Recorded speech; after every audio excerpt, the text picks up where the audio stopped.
একবার একটা মাখন বিক্রেতা একটা দোকানদারের সঙ্গে ব্যবসা করতে চাইল।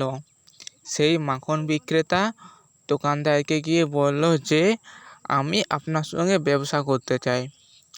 তো দোকানদার তখন তাকে বলল, আচ্ছা ঠিক আছে, আপনি শুধু আমাকে প্রতিদিন 2 কেজি মাখন দিয়ে যাবেন, আর আপনার যত পারিশ্রমিক আপনি সেটা নিয়ে যাবেন। তো সেই গরিব মাখন বিক্রেতা দোকানদারের কথা অনুযায়ী সেটাই করলো। তার পেশা বলতে কিছুই ছিল না, ছিল শুধু মাখন বানানো।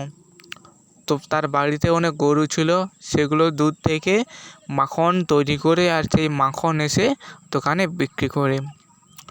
তো প্রতিদিন এভাবেই চলতে থাকে, এটাই ছিল তার জীবিকা। তো তারপর একদিন দোকানওয়ালা তার কাছ থেকে মাখন নেওয়ার পর ভাবলো একবার মেপে নে যে এখানে মাখনগুলোর কত পরিমাণে আছে। তো তখন সেই দোকানদার সেই মাখন বিক্রেতার মাখনগুলো মাপতে থাকে। তো দেখলো যে সেখানে প্রতিটি মাখন 1.5 কেজি করে আছে, অথচ সেখানে 2 কেজি থাকার কথা। তো সেখানে প্রতিটা মাখন 1.5 কেজি করে আছে, 2 কেজি একটাও নেই। তো তখন সেই দোকানদার মানে মাখন বিক্রেতার উপর অনেকটা রেগে যায়। আর এর পরদিন যখন আসবে তারপর তাকে দেখে নেবে। ঠিকই আছে।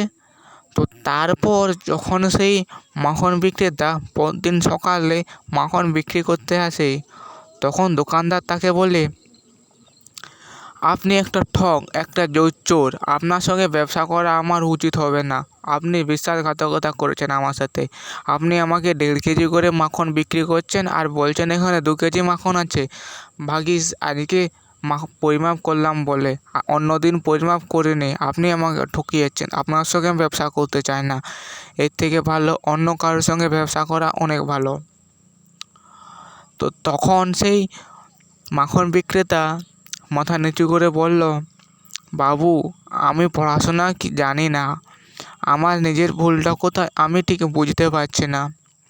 তো আমি যতবারই দোকানে আসি ততবার 2 কেজি চিনি কিনে নিয়ে যাই, আর আমি তো পড়াশোনা জানি না, অশিক্ষিত লোক, আর মাপ করতেও জানি না। তাই তোমার দেওয়া চিনি আমি এক পাশে রাখি, আর এক পাশে রাখি আমার তৈরি করা মাখন।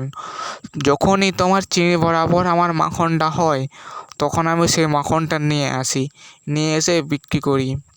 তখন দোকানদার খুব লজ্জিত হলো। তো বন্ধু, এখান থেকে আমরা কি শিখলাম কমেন্ট করে জানাবে। আর ভিডিওটা ভালো লাগলে লাইক করো, শেয়ার করো, আর পাশের বেল আইকনটা বাজিয়ে দিও। Thank you.